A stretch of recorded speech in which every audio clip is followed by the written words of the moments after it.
Assalamualaikum dear cadets, I am your teacher Abdul Rahman from Cadet College Fatehjung and I welcome you all into our next lecture of 8th class science. Dear cadets, previous lecture में हमने pollination के बारे में पढ़ा था कि plants और flower किस तरह pollinate करते हैं। फिर उसके बाद हमने पढ़ा क्रॉस pollination कैसे होती है। उसके साथ साथ हमने पढ़ा कि wind pollination कैसे होती है और pollination होने के बाद जो अगला अमल पौधों की ज़िंदगी में शुरू होता है वो है हमारे पास फर्टिलाइजेशन, कि किस तरीके से वो पोलन ग्रेन जो है वो फर्टिलाइज होना शुरू होते हैं, वो किस तरीके से बढ़ना शुरू करते हैं, किस तरीके से सीड बनाते हैं। तो dear cadets, open your books and page number 18 we will start the topic fertilisation. Pollination is followed by fertilisation, कि पोलिनेशन के बाद जो अमल शुरू होता है वो है हमारे पास फर्टिलाइजेशन का। The nucleus of male reproductive cell must join up with the nucleus of female reproductive cell before a new plant can be formed. Nucleus of male reproductive cell, कि male reproductive cell का जो nucleus है उसे लाजमी मिलना होता है female reproductive system के nucleus के साथ before a new plant can be formed. इससे पहले कि कोई भी नया पौधा बन सके। Fertilization take place like this. तो फर्टिलाइजेशन किस तरीके से होती है? डियर कैडेट्स, आपको डायग्राम नज़र आ रही है जिसमें डायग्राम नंबर 1 के अंदर आप देख सकते हैं कि एक नया पोलन ग्रेन जो है वो आके गिरा है ओव्यूल के ऊपर।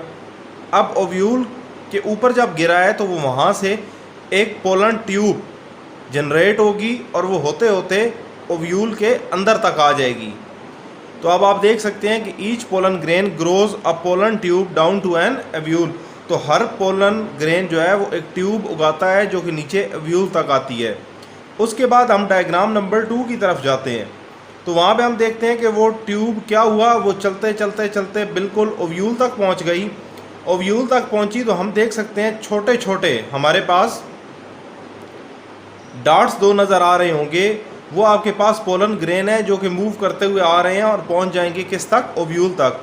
तो ये साथ इसने लिखा है when the pollen tube reaches the ovule nuclei travel down the pollen tube, these nuclei join the female nucleus and fertilise it. कि जब पोलन ट्यूब ओव्यूल तक पहुंच जाती है तो जो न्यूक्लियाई है, न्यूक्लियस एक हो तो न्यूक्लियस, 2 हो तो न्यूक्लियाई, तो वो ट्रैवल करते करते नीचे की तरफ आ जाते हैं और आके फर्टिलाइज कर देते हैं फीमेल को। तो इस तरीके से आपके पास जो है वो फर्टिलाइजेशन का अमल होता है। उसके बाद उसने लिखा है if a pollen grain land on the stigma of another kind of flower, अगर गुलाब का फूल हो और जाके सूरजमुखी के ऊपर गिर जाए तो इस तरीके से फिर क्या होता है? द पोलन ग्रेन डाइज, तो पोलन ग्रेन मर जाता है। ये था डियर कैडेट फर्टिलाइजेशन। इसके बाद हम मूव करते हैं, हमारा जो नेक्स्ट टॉपिक है वो है seed and fruits. Dear cadets, हमारा जो नेक्स्ट टॉपिक है वो है सीड और फ्रूट। पहले हमने पढ़ा फर्टिलाइजेशन, फर्टिलाइजेशन के बाद अब सीड कैसे होता है और फ्रूट कैसे होता है। After the ovule have been fertilised, अब जब ओव्यूल फीमेल की जो ओवरी है उसके अंदर जो ओव्यूल मौजूद है वो फर्टिलाइज हो गया, most of the flower withers and die, तो बहुत सारे जो फूल हैं वो सूख जाते हैं और सूखने के साथ मर जाते हैं। एट द सेम टाइम, लेकिन उसके साथ साथ the fertilised ovule grow inside the ovary, तो जो फर्टिलाइज्ड ओव्यूल है वो लेकिन ग्रो करता रहता है ओवरी के अंदर until they develop into a seed, उस वक्त तक ग्रो करता रहेगा जब तक एक बीज नहीं बन जाता। Each seed contain a tiny embryo, हर सीड के अंदर एक छोटा सा एम्ब्रियो होता है। अब आगे क्या होगा? Each seed contain a tiny embryo plant together with a large food store, और उसके साथ एक बहुत बड़ा सारा जखीरा होता है उसके पास खुराक का। एज द सीड ग्रो, जो सीड ग्रो करता है the ovary grow too, ovary भी साथ साथ बड़ी होती है।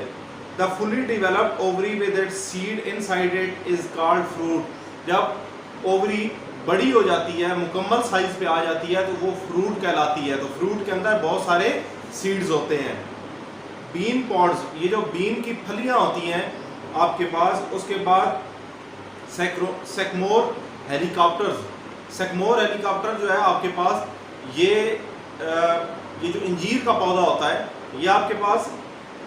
उसके बाद डेंडियन पैराशूट, ककरोंदे का एक फूल होता है, and plums are the example of fruit. तो ये सारे आपके पास ऐसे फूल हैं, ये ऐसे फ्रूट्स हैं जिनके अंदर इसी तरीके से, इसी अमल से कि सबसे पहले जो ओवरी है वो अनफर्टिलाइज होती है, फिर उसके ऊपर पोलन ग्रेन गिरते हैं, फिर वो फर्टिलाइज होती है, फिर सीड बनते हैं, फ्रूट बनता है।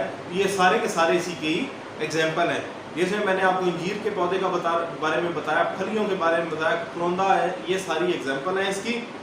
There job is to help scatter. उसके बाद ये जो सारी चीज़ें हैं, ये जो पैराशूट्स होती हैं या हेलीकॉप्टर्स होते हैं, ये अगले पेज पे आपको डायग्राम में बल्कि दिखाए गए हैं कि आपके पास जो पैराशूट जो हवा के साथ उड़ते हुए चले जाते हैं वो बीज। उसके अलावा आपके पास है कई सारी ऐसी अकसाम हैं जो एनिमल भी स्कैटर करते हैं, तो वो हम बाद में पढ़ते हैं। पहले हम ये देख लें, their job is to help scatter.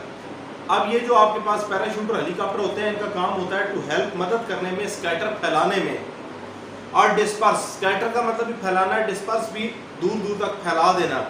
Seed into a new area, नई जगहों पे सीड्स को फैला देना, सो दैट ताकि new plant will not be over crowded when they grow और जर्मिनेट। तो एक ही जगह पे, ताकि सारे के सारे ये ना हो कि पौधे जो है वो नए उसी किस्म के पौधे सारे उसी जगह ना उगते रहें। ओवर क्राउडेड का मतलब होता है बहुत रश ना बन जाए, तो ये दूर दूर तक अपने बीजों को ले जाते हैं ताकि नई नई जगहों पे पौधा जो है वो नया जर्मिनेट हो।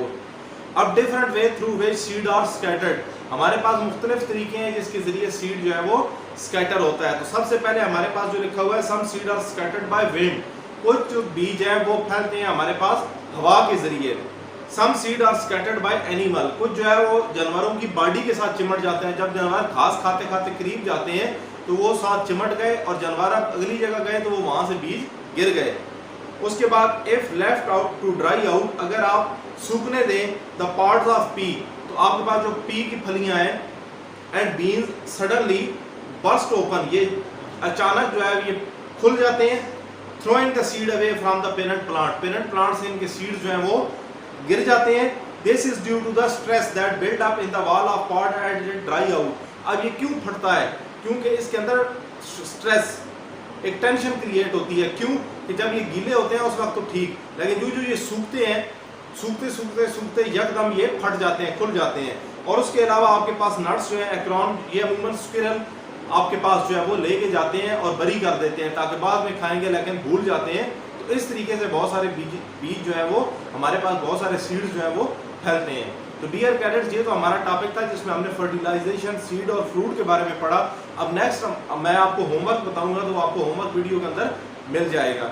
डियर कैडेट्स, आज के लिए इतना ही, मिलते हैं नेक्स्ट वीक इंशाल्लाह नए लेक्चर के साथ। तब तक अल्लाह हाफिज।